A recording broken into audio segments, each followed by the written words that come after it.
আসসালামু আলাইকুম। প্রিয় দর্শক, অন্য মঞ্চের আলাপচারিতায় আপনাদের সকলকে আমন্ত্রণ জানাচ্ছি। এখনো ক্ষমতায় যায়নি জামাত, কিন্তু ভাষা, ভঙ্গি, হুঙ্কার সবই বলছে তারা যেন ক্ষমতায় বসে আছে। প্রশ্ন হলো, এই আত্মবিশ্বাস জামাত কোথায় পেল? এর উৎস কি? আসসালামু আলাইকুম, আশা করি সবাই ভালো আছেন। সুপ্রিয় দর্শক, আমি জানি গত কিছুদিন লিডস নিউজে আমাকে দেখা যাচ্ছিল না। এর কারণ ছিল পুরোপুরি স্বাস্থ্যগত। আলহামদুলিল্লাহ, এখন ভালো আছি এবং আপনাদের সামনে হাজির হয়েছি। এই সময়টায় যারা মেসেজ করে খোঁজ নিয়েছেন, দোয়া করেছেন, আপনাদের প্রতি কৃতজ্ঞ। যারা কন্টেন্টের জন্য অপেক্ষায় ছিলেন, লিডস নিউজ যে আপনাদের কাছে গুরুত্বপূর্ণ সেটা বুঝতে পারছি। ধন্যবাদ সকলকে। আজ থেকে আবার নিয়মিত হাজির হতে চেষ্টা করব ইনশাআল্লাহ। আশা করছি রাজনীতি, অর্থনীতি, রাষ্ট্র এবং পর্দার আড়ালের সত্য লিডস নিউজ আগের মতোই তুলে আনবে, কোনো আপোষ ছাড়া। চলুন আজকের মূল বিষয়ে যাই। সুপ্রিয় দর্শক শ্রোতা, জামাতের নেতাদের সাম্প্রতিক ভাষা, ভঙ্গি, হুঙ্কার শুনে আপনার কি মনে হচ্ছে?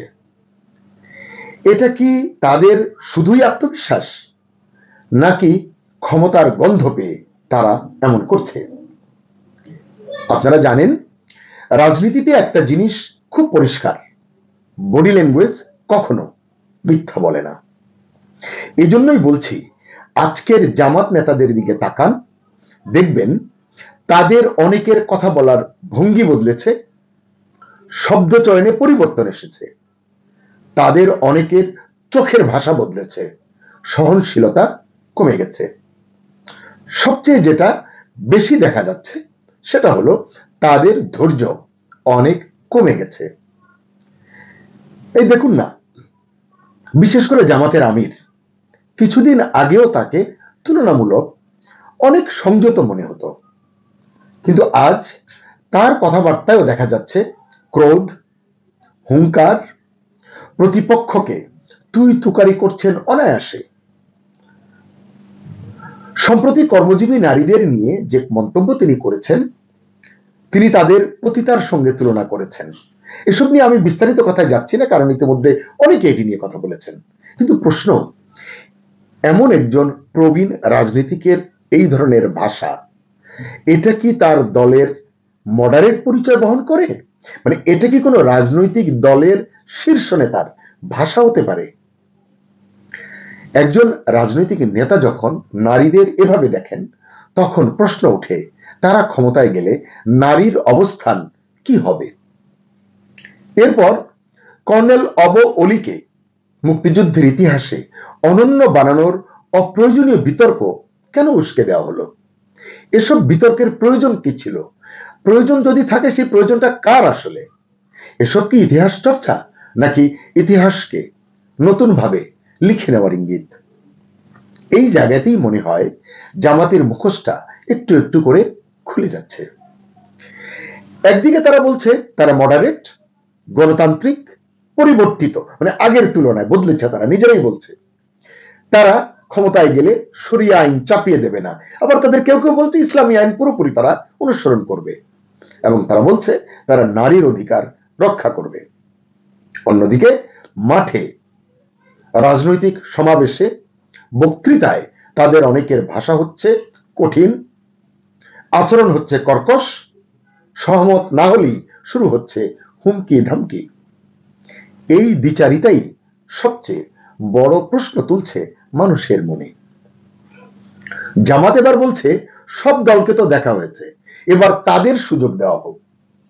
কিন্তু প্রশ্ন হলো, যে দল ক্ষমতায় যাওয়ার আগেই এতটা বেপরোয়া, এতটা উগ্র, ক্ষমতায় গেলে তারা কেমন হবে? ঢাকা 17 আসনের এমপি প্রার্থী সেনা সদস্যদের সাথে যে ব্যবহার করেছেন, সেই ভিডিও ফাঁস না হলে ডাক্তার সাহেবের এই উগ্র মূর্তির গুণের কথা কি জানতে পারতেন দেশবাসী? শুধু তিনি নন, এরকম আরো অনেক নেতা আছেন দেশ জুড়ে জামাতের। কিন্তু জামাতের শীর্ষ নেতাদের দাবি হলো বাংলাদেশে তারাই একমাত্র দল যাদের উপর অবলীলায় নির্দ্বিধায় আস্থা রাখা যায় বর্তমান প্রেক্ষাপটে। এমন ধারণার জবাবে অনেকে বলছেন জামাত আসলে এখন অভিনয় করছে, এটা তাদের কৌশলগত সময় পার করছে। তারা 1971 সালে যাদের আসল চেহারা দেখেছে এদেশের মানুষ, তারা কি আদৌ বদলাতে পারে? এমন প্রশ্ন অনেকের মুখে মুখে। আরেকটা প্রশ্ন আরো গুরুতর, এই যে তারা এত আত্মবিশ্বাসের সঙ্গে কথা বলছে, হুমকি দিচ্ছে, তুইতুকারি করছে, ধমকি দিচ্ছে, দেখে নেবার হুঙ্কার ছুটছে, এত আত্মবিশ্বাস, এত বেপরোয়া হওয়ার ভিত্তি, সাহস কোথা থেকে পাচ্ছে তারা? কারা ইন্ধন যোগাচ্ছে? কারণ পশ্চিমারা, বিশেষ করে যুক্তরাষ্ট্র নাকি জামাত নিয়ে এখন আর অস্বস্তিতে নেই, মানে আগে যেটা ছিল, এমন একটি বার্তা প্রতিষ্ঠার চেষ্টা কিন্তু চলছে। সোশ্যাল মিডিয়ায়, গণমাধ্যমে, বিভিন্ন ফোরামে, বিভিন্ন ডায়াসপোরাতে এটি চেষ্টা চলছে।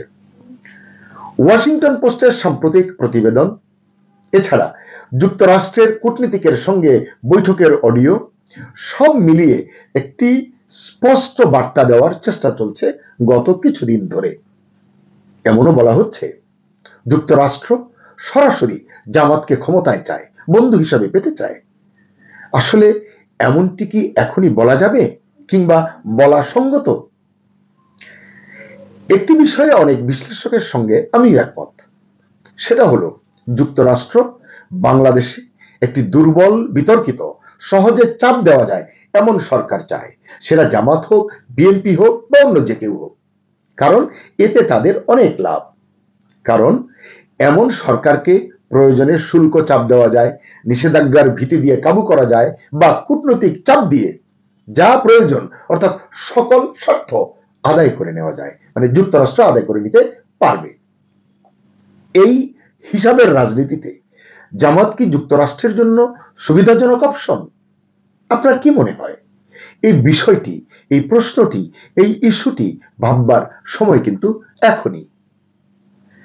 এখন জামাত দুর্নীতির বিরুদ্ধে কথা বলছে, বেশ জোরে সোরে বলছে, কিন্তু 2001 থেকে 2006 এই সময়ে যখন তারা ক্ষমতার অংশ ছিল বিএনপির সঙ্গে, তখন কি তারা দুর্নীতির বিরুদ্ধে দাঁড়িয়েছিল? বিএনপি কিন্তু দুর্নীতিতে একাধিকবার বিশ্ব চ্যাম্পিয়ন হয়েছে, সে দায় কি জামাত নিয়েছে? না, তখন তারা কিন্তু চুপ ছিল। এবং তারা কিন্তু এই যে এত সততার কথা বলে, তারা কিন্তু তখন ক্ষমতাও ছাড়েনি। ইতিহাস বলে জামাত মুখে এক কথা বলে, কাজে অন্যটা করে। আজ তারা জুলাই সনদের কথা বলছে, তারা জুলাই সনদে স্বাক্ষরও করেছে, কিন্তু নারী মনোনয়নের যে শর্ত 5% সংসদ সদস্য হিসেবে, সেটা তারা মানছে না, মানেনি। এটাকে কি আপনি রাজনৈতিক সততা বলবেন, না বলা যাবে? তারা কি উত্তর দেবে এর? একটি আল জাজিরার সঙ্গে সাক্ষাৎকারে শুনলাম জামাতের আমির বলছেন they are preparing for them for next election. আসলে এটি হচ্ছে এবারের নির্বাচনের বৈতরণী পার হওয়ার মতো একটা ফাঁকা বুলি, এবং যেটা অচিরেই প্রতারণা বা ধোঁকা হিসেবে সকলের সামনে আসতে চলেছে। আজ জামাত তরুণদের উপর বেশি ভরসা করছে, এমন একটি বার্তা তারা সকল ক্ষেত্রে দিচ্ছে। কিন্তু অতি সম্প্রতি যেসব বিশ্ববিদ্যালয়ের ছাত্র সংসদে তাদেরই ছাত্র সংগঠন, ছাত্র শিবির জয়ী হয়েছে, বা তাদের অনুসারীরা জয়ী হয়েছে, সমর্থকরা, নেতারা জয়ী হয়েছে, ইতিমধ্যেই সেসব জায়গায়, অনেক জায়গায় শুরু হয়েছে দৌরাত্ম্য, তাদের হস্তক্ষেপ, প্রশাসন, বিশ্ববিদ্যালয় প্রশাসন সহ অনেক জায়গায়, এবং অসহিষ্ণুতার কথা আর কি বলবো। ফলে দেশের অন্য যে তরুণ জনগোষ্ঠী রয়েছে, তরুণরা রয়েছে, তারা ধীরে ধীরে বুঝতে পারছে ক্ষমতার আগে আর ক্ষমতার পরে একটি দল এক থাকে না, দলের বৈশিষ্ট্য এবং নীতিও বোধহয় বদলে যায়। ইতিহাসই আসলে আমাদের শিখিয়েছে ক্ষমতায় গেলে মুখোশ ধরে রাখা যায় না, কিন্তু ক্ষমতায় যাবার আগেই কোন আত্মবিশ্বাসের জোরে, কার শক্তির প্রভাবে জামাত এত উগ্র হয়ে উঠেছে। নির্বাচনের আগেই এসব প্রশ্নের সঠিক জবাব পাওয়া উচিত বলে মনে করি, কারণ তাহলে এটি আমাদের সামনের দিনের নেতৃত্ব নির্বাচনে সঠিক দিক নির্দেশনা দেবে বা দিতে পারে। দর্শক, শেষ করব তার আগে সামগ্রিক প্রেক্ষাপটে আপনাদের জন্য প্রশ্ন, জামাত কি সত্যি বদলেছে নাকি বদলে যাবার অভিনয় করছে? সম্ভবত এবারের নির্বাচনে ধর্মের ব্যবহার, আল্লাহর যে মহান নাম বা মহত্ব, সেটার ব্যবহার আগে কখনো হয়নি। এবং ধর্মকে ব্যবহার করে, ইসলামকে ব্যবহার করে, মহান আল্লাহ তাআলাকে ব্যবহার করে যে মিথ্যাচারিতা চলছে, সেটা অভাবনীয়। সম্প্রতি একজন জাতীয় নেতার অ্যাকাউন্ট থেকে নারীদের কটূক্তি করে একটা স্ট্যাটাস দেওয়া হয়, আপনাদের সবার জানার কথা। এবং পরে যখন প্রতিবাদের ঝড় বইতে শুরু করলো, ওই দলের পক্ষ থেকে, ওই নেতার পক্ষ থেকে বলা হলো যে তার অ্যাকাউন্টটা হ্যাক করা হয়েছিল অল্প কিছুক্ষণের মধ্যে, খুব বেশি সময় না। এটা একটা ডাহা মিথ্যাচারিতা। সবাই জানেন, সবাই বলতে যারা এই বিষয়ে বিশেষজ্ঞ, টেকনিক্যাল নলেজ যাদের আছে, নো হাউ যাদের আছে, সোশ্যাল মিডিয়া সম্পর্কে যাদের ধারণা আছে, তারা জানেন একটা অ্যাকাউন্ট হ্যাক হলে তাকে রিকভার করতে মিনিমাম 8 থেকে 9 ঘন্টা সময় লাগে। মিনিমাম 8 থেকে 9 ঘন্টা। এত দ্রুত কিভাবে অ্যাকাউন্ট হ্যাক হয়, অ্যাকাউন্টটা উদ্ধার হলো, আমার মাথার মধ্যে আসে না। কিন্তু তারা এই বয়ান চালিয়ে যাচ্ছেন। তারা এই বয়ানও এখন হাজির করছেন যে স্বাধীনতার ঘোষণা করেছিলেন কর্নেল ওলি আহমেদ চট্টগ্রাম থেকে। ওই নেতা জামায়াত ইসলামের আমির মিস্টার শফিকুর রহমান কথা বলছেন। অথচ কর্নেল ওলি তার গোটা জীবনভর নিজে বলেছেন কোথায় দাঁড়িয়ে, কখন তৎকালীন মেজর জিয়া স্বাধীনতার ঘোষণা করেছিলেন, কখন তিনি বলেছেন উই রিভল্ট। মিথ্যাচারিতার, অসততার একটা সীমা থাকা উচিত। এরা নাকি আবার বেহেস্তের টিকিট দেয়। যদিও কর্নেল ওলি একসময় বিএনপি ছেড়েছিলেন, বিএনপির সঙ্গে জামাতের যে জোট, তার প্রতিবাদ করে। জামাত থাকলে তিনি থাকবেন না। এখন সেই কর্নেল ওলি, বীর মুক্তিযোদ্ধা, জামাতের সঙ্গে জোট বেঁধেছেন। অবাক হওয়ার কথা, তাই না? মেজর আখতারুজ্জামান মুক্তিযোদ্ধার একজন বিএনপি করতেন, সারা জীবন বলেছেন, আমার অনুষ্ঠানেই বলেছেন, বিএনপি তাকে কয়েক দফা বহিষ্কার করেছে, বলেছেন আমি তো বিএনপি করি, বিএনপি আমাকে অন না করতে পারে। তিনি এখন জামাত করেন। অবাক হওয়ার কথা নয়। আমরা ধর্মান্তরিত হওয়ার কথা শুনি না, এরা হচ্ছে মতান্তর। স্বয়ং জামায়াত ইসলামের আমিরই কিন্তু মতান্তরিত। আপনারা জানেন কিনা আমি জানি না। মিস্টার শফিকুর রহমান একসময় জাতীয় সমাজতান্ত্রিক দল জাসদের রাজনীতি করতেন। আমি ওই রাজনীতি একসময় করতাম। এখন আমি রাজনীতি করি না, তিনি করেন। তিনি জাসদ থেকে জামায়াত ইসলামী হয়েছেন এবং জামায়াতের সর্বোচ্চ পদে এখন তিনি আসেন। নারীদের নাকি সব সুযোগ সুবিধা অধিকার জামায়াত ইসলামীতে আছে। আমার কিন্তু জামায়াত নিয়ে কোনো কথা বা বিরোধিতার জন্য, বিরোধিতা করবার জন্য আমি এখানে কথা বলছি না। আমি জাস্ট যা হচ্ছে সেটার বর্ণনা। জামাতের কোনো নারী, এই যে এত নারী সদস্য তাদের আছে, একথা ঠিক। নারীদের যে কাঠামো, স্ট্রাকচার, সেখানে তারা আছে। কিন্তু জামাতের কেন্দ্রীয় নেতৃত্বে, জামাতের আমির হওয়া, নায়েবে আমির হওয়া কোনো সুযোগ কোনো নারীর নেই। অথচ অবশ্য জামাত যারা করেন বা জামাতের নেতাদের, কর্মীদের স্ত্রীদের বা সহধর্মিনীদের সে আকাঙ্ক্ষা হয়তো নেই, বা থাকলেও জানবার কোনো সুযোগ নেই। এবং আমার মনে আছে জামায়াত ইসলামীর সাধারণ সম্পাদক, মহাসচিব বা নায়েবে আমির, যে নামেই ডাকা হোক না কেন, আলী হাসান মোহাম্মদ বোজাই, যিনি একসময় সমাজ কল্যাণ মন্ত্রী ছিলেন বিএনপি জামাতের যখন জোট ছিল, এবং পরবর্তীতে তিনি যুদ্ধাপরাধের অপরাধে অভিযুক্ত হয়ে মামলায় দণ্ডিত হয়ে যার মৃত্যুদণ্ড হয়েছে, তার একবার ইন্টারভিউ করবার সুযোগ হয়েছিল। তৃতীয় মাত্রা শুরু দিককার কথা। আমি তাকে এই প্রশ্নগুলো করেছিলাম এবং প্রশ্ন করেছিলাম, এই যে জামাত নারী নেতৃত্বের বিরুদ্ধে বেগম খালেদা জিয়ার সঙ্গে তার নেতৃত্ব মেনে এই যে জোটের রাজনীতি কেমন লাগে? আপনারা ইউটিউবে গেলে দেখতে পাবেন সেই পর্ব, অনেকের কাছে সেটা খুব ইন্টারেস্টিং পর্ব, সম্ভবত 58 নম্বর পর্ব, তৃতীয় মাত্রা। তো এর কোনো সুযোগ নেই। জামাতের পক্ষে এমন কথা শোনা যাচ্ছে বা এমন কথা বলা হচ্ছে, তারেক রহমান বিএনপির চেয়ারম্যান, তার কোনো স্বপ্ন নেই।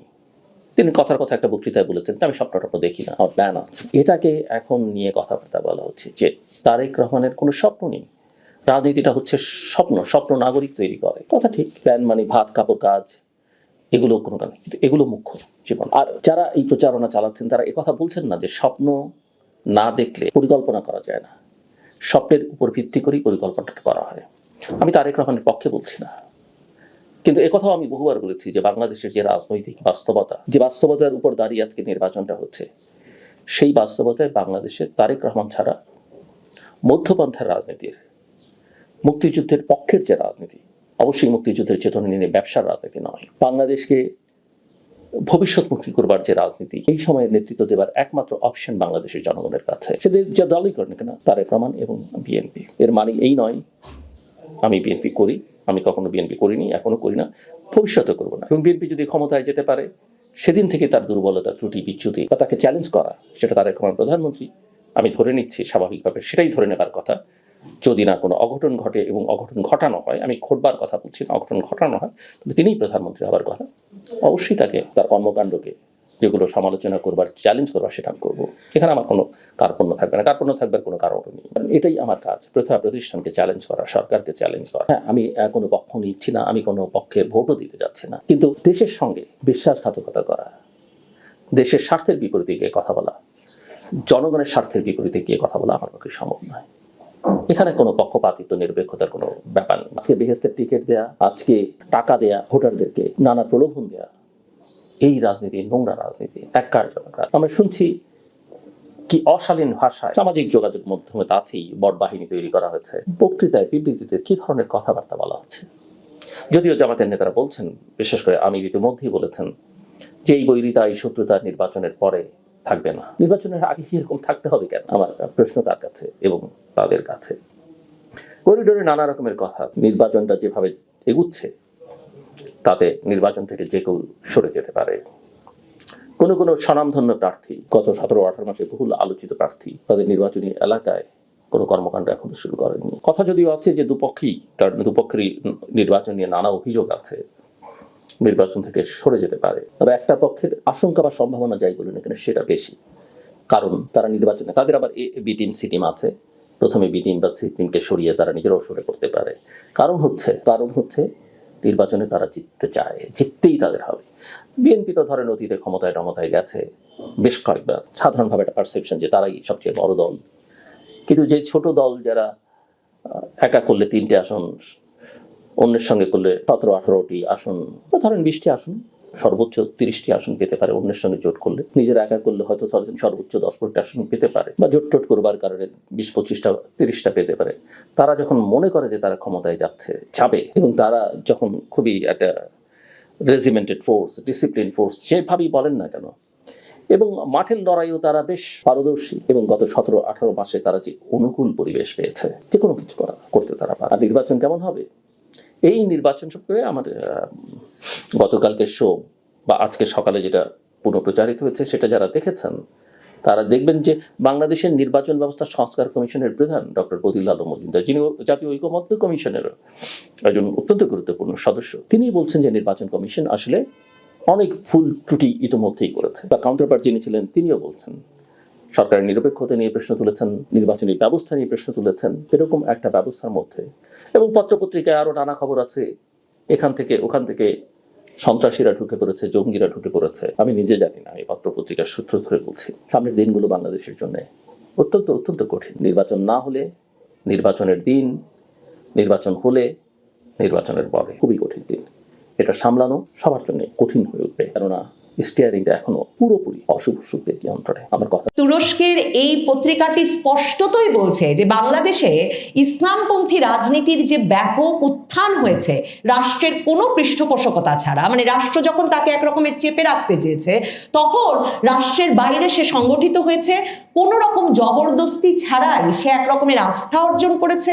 এবং যখন রাষ্ট্রের নিয়ন্ত্রণ শিথিল হয়েছে, তখন যখন অবাধ মুক্ত পরিবেশে এই দলগুলো নির্বাচনে অংশ নিতে পারছে, তখন স্পষ্টতই ভোটাররা জামায়াত শিবিরের মতো ইসলামপন্থী দলগুলোকে বৈধতা দিচ্ছে।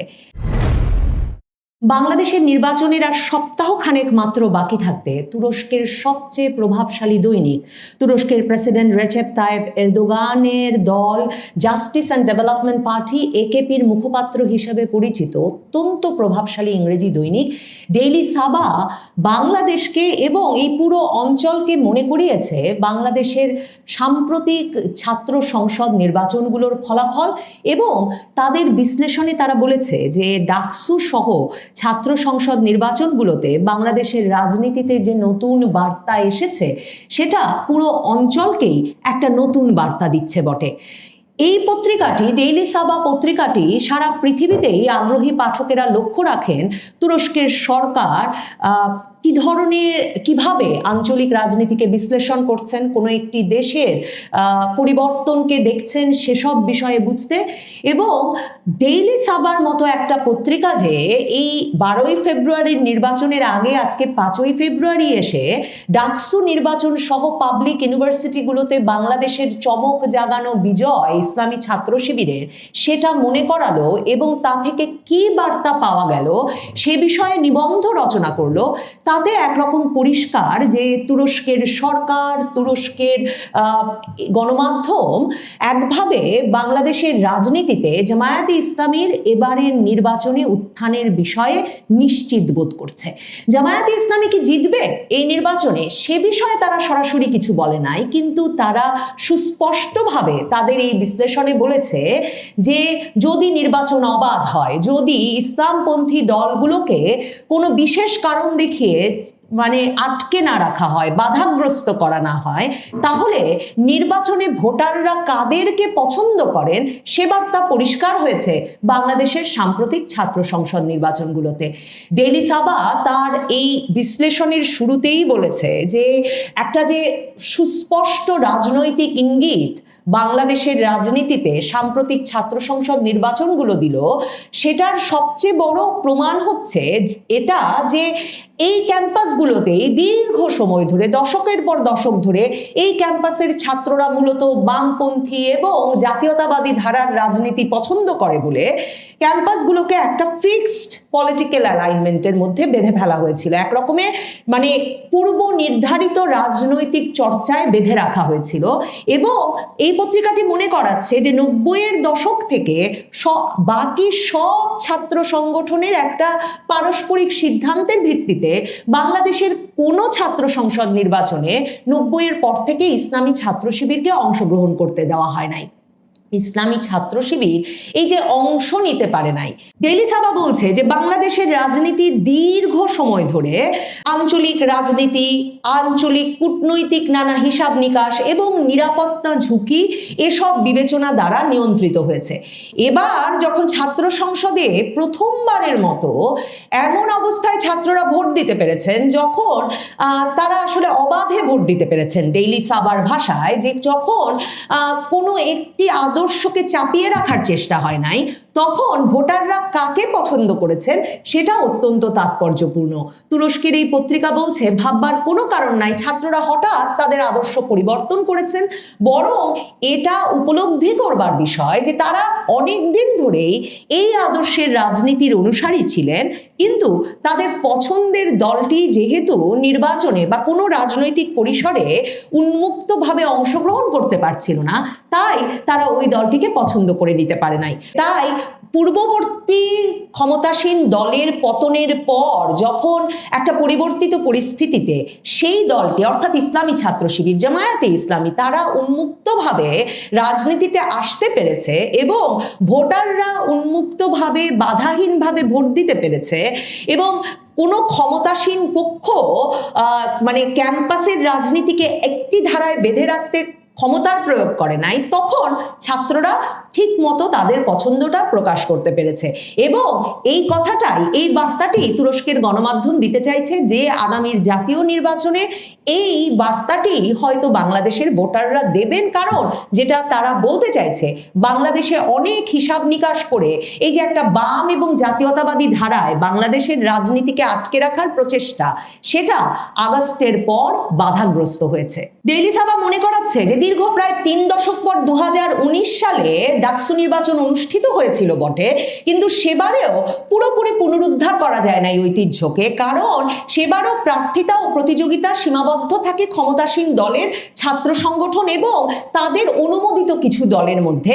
90-এর দশক থেকে কার্যত নিষিদ্ধ থাকা ইসলামী ছাত্র শিবির সেবারও প্রতিদ্বন্দ্বিতার বাইরে ছিল। তুরস্কের পত্রিকা বলছে এই ধারা প্রথমবারের মতো ভাঙে যখন এবার 20 আগস্টের পর ডাকসু নির্বাচনে কয়েক দশকের মধ্যে প্রথমবারের মতো সব বড় ছাত্রগোষ্ঠী প্রকাশ্যে প্রতিদ্বন্দ্বিতা করতে পারে। ফলাফল হয় বিস্ময়কর। একাধিক শীর্ষ বিশ্ববিদ্যালয়ে ইসলামী ছাত্র শিবির ভূমিধস বিজয় পায়। বিশেষ করে ডাকসুর ফলাফল নজর কাড়ে, কারণ অনেক রাজনৈতিক বিশ্লেষকই ভাবছিলেন যে বাম এবং জাতীয়তাবাদী ধারার শক্ত ঘাঁটি ঢাকা বিশ্ববিদ্যালয়ের ছাত্র সংসদে অন্তত ইসলামপন্থীদের বিজয় একেবারে অসম্ভব হবে। তুরস্কের পত্রিকাটি অবশ্য এই তাদের এই বিশ্লেষণে এটা লেখেন নাই যে যেমন 12ই ফেব্রুয়ারির নির্বাচনে বাংলাদেশে জাতীয়তাবাদী ধারার রাজনীতি, বাঙালি জাতীয়তাবাদের রাজনীতি কিংবা ধর্মনিরপেক্ষতার রাজনীতির যে প্রধান প্রতিভূ আওয়ামী লীগ, সেই আওয়ামী লীগ অংশ নিতে পারছে না, কিংবা ছাত্র সংসদ নির্বাচনগুলোতেও আওয়ামী লীগের যে ছাত্র সংগঠন ছাত্রলীগ অংশগ্রহণ করতে পারে নাই। কাজেই ডেইলি সাবা সেই বিশ্লেষণটা করে নাই যে এত দশক ধরে যেমন ইসলামী ছাত্র শিবিরকে নিষিদ্ধ করে রাখা হয়েছিল নির্বাচনে অংশগ্রহণ থেকে ছাত্র সংসদে, কিংবা জামায়াতে ইসলামীকে বিভিন্ন বাধার মুখে রাজনীতি করতে হয়েছিল অপ্রকাশ্যে, এখন আওয়ামী লীগেরও রাজনৈতিক কার্যক্রম নিষিদ্ধ করা হয়েছে এবং আওয়ামী লীগকে নির্বাচন থেকে আইনি নির্বাহী আদেশের মাধ্যমে এক বাইরে রাখা হয়েছে। এই বিশ্লেষণটিতে আমার মনে হয়েছে ডেইলি সাবা সেটি একরকম এড়িয়ে গেছে। পত্রিকাটি বলছে বিশ্ববিদ্যালয়ের বাইরেও এই নির্বাচন তাৎপর্যপূর্ণ। দক্ষিণ এশিয়ায় যেখানেই জাতীয় নির্বাচন নানা নিয়ন্ত্রণ ও দূরবর্তী শক্তির প্রভাবে পরিচালিত হয়, সেখানে ক্যাম্পাস রাজনীতি অনেক সময়ই আগাম পরিবর্তনের ইঙ্গিত দেয়। সেক্ষেত্রে আমি আপনাদেরকে সবসময় যেটা মনে করাই সেটা আবারও মনে করাতে চাই যে 91 সালের নির্বাচনের আগে যখন একরকমের নিশ্চিতভাবে বাংলাদেশের সকল রাজনৈতিক বিশ্লেষক এবং জরিপকারীরা বলছিলেন যে 91 নির্বাচনে আওয়ামী লীগ ভূমিধস বিজয় পাবে, তখন সবাইকে চমকে দিয়ে বিএনপি নির্বাচনে জয়লাভ করে সরকার গঠন করে। কিন্তু অনেকেই ভুলে যান যে তার আগে 90 সালে ডাকসুর নির্বাচনে ছাত্রদল ব্যাপক বিজয় পেয়েছিল এবং ডাকসুর নির্বাচন যে জাতীয় নির্বাচনে একটা সরাসরি ভূমিকা রাখতে পারে, সেক্ষেত্রে আমি আপনাদেরকে এছাড়াও যে যুক্তিটা দেই সেটা হচ্ছে যে পাবলিক সবগুলো বিশ্ববিদ্যালয়ে যেগুলোতে ছাত্র সংসদ নির্বাচন হয়েছে, মনে রাখতে হবে ব্যাপক ব্যবধানে ছাত্র শিবির বিজয়ী হয়েছে। মনে রাখতে হবে এই প্রত্যেকটি পাবলিক বিশ্ববিদ্যালয়ে বাংলাদেশের সকল অঞ্চলের ছেলেমেয়েরা শিক্ষা গ্রহণ করেন এবং বাংলাদেশের সকল অর্থনৈতিক অবস্থার ছাত্রছাত্রীরা এই বিশ্ববিদ্যালয়গুলোতে পড়েন। কাজেই যেসব জরিপ অনুসরণ করে আমরা হয়তো ভাবছি যে জামায়াতে ইসলামীর বাইরে অন্য কোনো দল বিজয় পাবে, তার চেয়ে অনেক নির্ভরযোগ্য জরিপ হিসাবে বিবেচনা করা উচিত বাংলাদেশের গত 5টি পাবলিক বিশ্ববিদ্যালয়ের ছাত্র সংসদ নির্বাচনের ফলাফলকে। এবং তুরস্কের পত্রিকাটি সম্পূর্ণতই সেদিকেই ইঙ্গিত করছে। তুরস্কের পত্রিকাটি বলছে ক্যাম্পাস রাজনীতি অনেক সময় পরিবর্তনের আগাম ইঙ্গিত দেয়, মুখোমুখি নেতৃত্বের পরীক্ষা হয়, ব্যর্থতা ঢাকার সুযোগ কম থাকে, আঞ্চলিক অভিজ্ঞতাও সেটাই বলে। তারা বলছে ভারতে ছাত্র রাজনীতি বহুবার জাতীয় জোট বদলের আগাম সংকেত দিয়েছে, পাকিস্তানে প্রাতিষ্ঠানিক সংকটে ক্যাম্পাস আন্দোলন আবারও মাথাচাড়া দিয়েছে। এসব উদাহরণ দেখায় মূলধারার রাজনৈতিক পথ সংকুচিত হলে ছাত্র পরিসরে প্রথম পরিবর্তনের ইঙ্গিত পাওয়া যায় এবং প্রথম নতুন কোনো রাজনৈতিক শক্তি বৈধতার পরীক্ষায় উত্তীর্ণ হয়ে আসে। ডেইলি সাবা বলছে যে এতে হয়তো ধরে নেওয়ার কারণ নেই যে ক্যাম্পাসের বিজয় সরাসরি জাতীয় নির্বাচনকে প্রভাবিত করবে।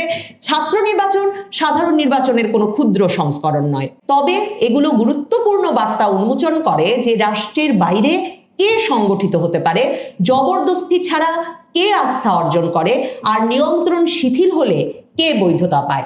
মানে তুরস্কের এই পত্রিকাটি স্পষ্টতই বলছে যে বাংলাদেশে ইসলামপন্থী রাজনীতির যে ব্যাপক উত্থান হয়েছে রাষ্ট্রের কোনো পৃষ্ঠপোষকতা ছাড়া, মানে রাষ্ট্র যখন তাকে একরকমের চেপে রাখতে চেয়েছে তখন রাষ্ট্রের বাইরে সে সংগঠিত হয়েছে, কোনো রকম জবরদস্তি ছাড়াই সে একরকমের আস্থা অর্জন করেছে। এবং যখন রাষ্ট্রের নিয়ন্ত্রণ শিথিল হয়েছে তখন যখন অবাধ মুক্ত পরিবেশে এই দলগুলো নির্বাচনে অংশ নিতে পারছে, তখন স্পষ্টতই ভোটাররা জামায়াত শিবিরের মতো ইসলামপন্থী দলগুলোকে বৈধতা দিচ্ছে। ডেইলি সাবা তার প্রতিবেদনটি বিশ্লেষণটি শেষ করেছে এই দুটো কথা বলে যে বাংলাদেশের সাম্প্রতিক ছাত্র সংসদ নির্বাচন ভবিষ্যৎ বলে দেয় না, তবে বর্তমানকে স্পষ্ট করে। স্পষ্টতই নির্বাচনটা খুবই নিকট বর্তমানে অনুষ্ঠিত হতে যাচ্ছে, আর সপ্তাহখানেক মাত্র বাকি। পত্রিকাটি বলছে দক্ষিণ এশিয়ার রাজনীতির গতিপথ বুঝতে এই বার্তাকে উপেক্ষা করা কঠিন। মনে রাখা দরকার জামায়াতে ইসলামী যদি বাংলাদেশের ক্ষমতায় আসে সেটা শুধুমাত্র যে বাংলাদেশের রাজনীতির জন্য একেবারেই একটা নতুন বার্তা নিয়ে আসবে তাই নয়, নিশ্চিতভাবেই বাংলাদেশের সঙ্গে অন্যান্য দেশের সম্পর্ক, আঞ্চলিক রাজনীতি, নিরাপত্তা, কূটনীতি যে প্রসঙ্গগুলো উল্লেখ করেছে ডেইলি সাবা সেগুলোকেও ব্যাপকভাবে প্রভাবিত করবে।